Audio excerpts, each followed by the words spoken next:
Hi, I'm Shirley Pearson. I'm a business and executive coach, and I have the privilege of working with business owners to help them to grow their businesses, make their businesses more profitable, and make their businesses less dependent on them. I thought it might be worth sharing with you some of my thoughts and experiences of how we do that.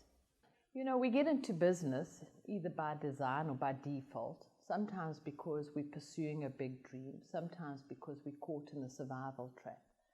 But it doesn't really matter what your reasons for being where you are. The question is, where are you going to? Are you building a business or are you building a prison for yourself? What is it that you want to actually get to the end of your life and look back and say, well, that was a good life. I achieved the things that I wanted to achieve. What are those things? And once you have some clarity around what are the things that you want to achieve, one can then start breaking that down into goals. So a big dream without a goal is just really wishful thinking. If we're serious about achieving the dreams that we have to start formulating them into goals. Life is just too busy. There are just too many opportunities, too many challenges coming at us. And every single one of those challenges and every single one of those opportunities takes time and effort. And if we don't know where we're going to, we're really a little bit like Alice in Wonderland. You know, which way, well, where would you like to go? Well, I don't rightly know. Well, then it doesn't really matter, does it? There are three types of goals. The one is a negative goal. It's really a moving away from goals. We start to move away from the pain. And the problem with the negative goal is that it really only works for as long as we are in pain. Once the pain has reached or subsided to a tolerable level, that goal and motivation towards that goal starts to fall away.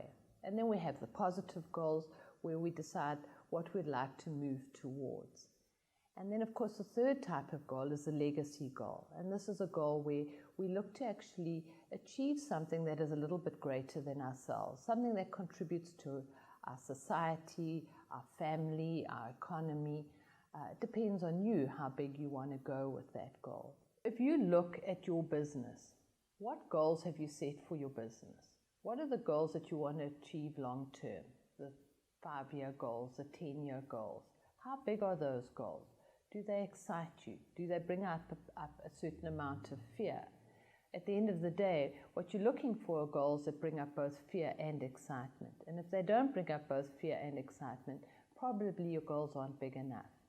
As we get closer to today, we need to start getting a little bit more realistic about our goals. And we need to be a little bit more specific about what we're going to achieve. Do you have goals that you are going to achieve in the next 12 months? In fact, do you know what you want your business to look like in the next 90 days? Have you set yourself specific goals that you're going to achieve in your business in the next 90 days that'll make your business just look a little bit better than it does today? So life gives us challenges and opportunities. And if we don't know where we're going to, we don't know what to make of both those challenges or, in fact, the opportunities that are brought to us. It's like setting about building a house with no goal at the end of it. So we just start digging and we start building. And then the rain comes, washes something away, so we patch that up and we build something else. And then we pick up a couple of panes of glass. We have an opportunity to build ourselves a sunroom, so we build a sunroom. And eventually we're just going to end up with an absolute hodgepodge. The worst problem of it is that we're probably going to run out of money long time before we finish building our house. So when we're building our business, it's very important to know what it is that we are actually trying to build. And by when is this business going to be finished being built?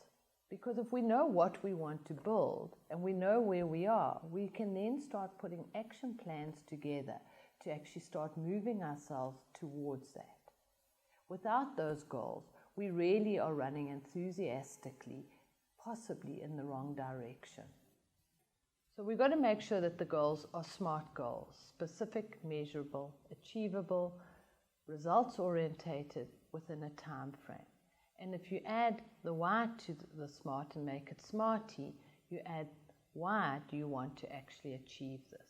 If you don't know why you want to achieve the goals, or if you set goals that are not very, very important to you, you're unlikely to actually push through and put in the effort that it's going to take to achieve goals, especially if they're big goals. So when you're looking at your SMART goals, make sure that they are specific. What does specific mean for you? What is the turnover? What is the profitability? What does the organogram of this business look like? Is it a local business? Is it an international business? Okay. And then you want your goals to be achievable. So you don't want it business as usual. That's just dead boring. That's really, if your goals are something that you could do now just by doing what you're doing at the moment, then make yourself a to-do list and get on with it.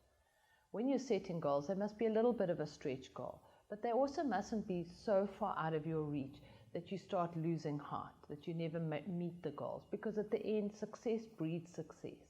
So yes, make them a bit of a stretch goal, but also make them so that you can start achieving those goals and getting the confidence of achieving those goals.